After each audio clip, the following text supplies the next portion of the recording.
Hello and welcome again to my channel. Over the last few days I've been testing out the Hasselblad X2D for its IBIS. I've been testing with both a Hasselblad lens, the 45mm P lens, and with an adapted lens, 135mm lens, to see if there's any major differences in how the IBIS works with both Hasselblad and also adapted lenses. So let's have a look at the results and my findings in these tests.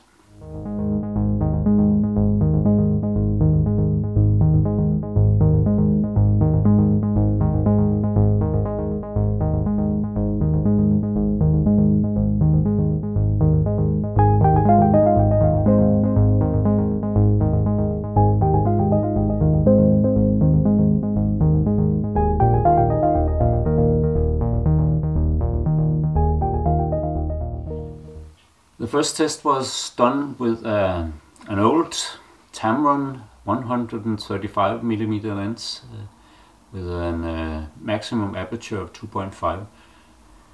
I tested the Hasselblad X2D IBIS with this lens for different exposure times to see how it affects the sharpness in the image. Normally I'd say that using a 100 megapixel sensor on this medium format camera, I would, with the 135mm lens, be able to handhold it at around maybe 1/250th of a second, but more securely at 1/500th of a second. But as these tests show, I can go much further than that. As you probably can see, I was fine down to 1/50th of a second. But going below that to 1/24th of a second, there was definitely blur in the image, and beyond that it got really unusable, so I wouldn't even show the results here. The next shoot I did was with the same lens, the 135mm Tamron lens, but at its close focus distance, which is around 1.4 meters. So I did the same tests here, starting at 1/250th of a second, and went down to 1/17th of a second before I started to notice some unsharpness in the image, some blur in the image. There's actually one image before that is a bit unsharp, but that's due to my unprecise focusing, so don't take that for blur due to movement.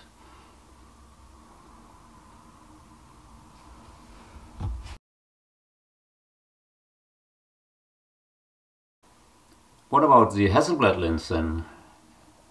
How can I use this? This is only a 45mm, so I'd say that at 90th of a second or 125th of a second, I should be able to handhold it, even with this huge resolution sensor of 100 megapixels. But can you go as far with the IBIS as 7 stops? That's what Hasselblad claims, and maybe my results show that I cannot get that far at least, but I get very close to at least. So let's have a look at that.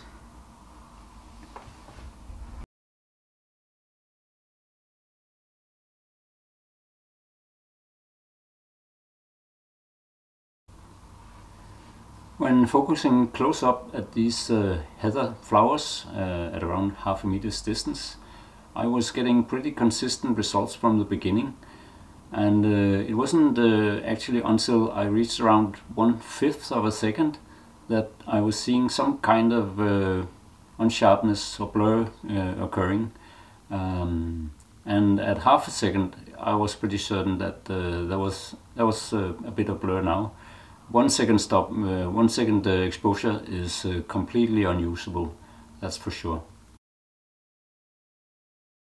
In order to compare, I did the same shots on the Hasselblad X1D Mark II, which doesn't have the IBIS, and shot these heather flowers. The results I got there was not very good at 1/5 of a second, very unsharp, very blurry images, and even at 1/60th of a second, very blurry images. It wasn't until I reached 1/125 that I actually got sharp images. And don't forget that this is only a 50 megapixel sensor, so it's not as unforgiving as the 100 megapixel in the XD2. In conclusion, I can say that the statement by Hasselblad about 7 stops is not attainable for me.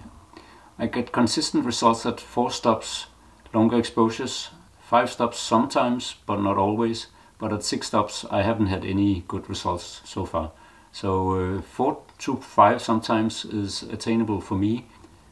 And I would like to hear in the comments what your experience is with IBIS. Not necessarily only from the Hasselblad camera, but if you have from the X2D, I would like to hear about that.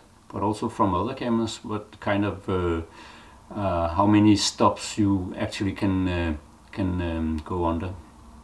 If you like what you see, please hit the like button, and if you want to see more of this kind of content, then please also subscribe to my channel. So thank you for this time. Bye.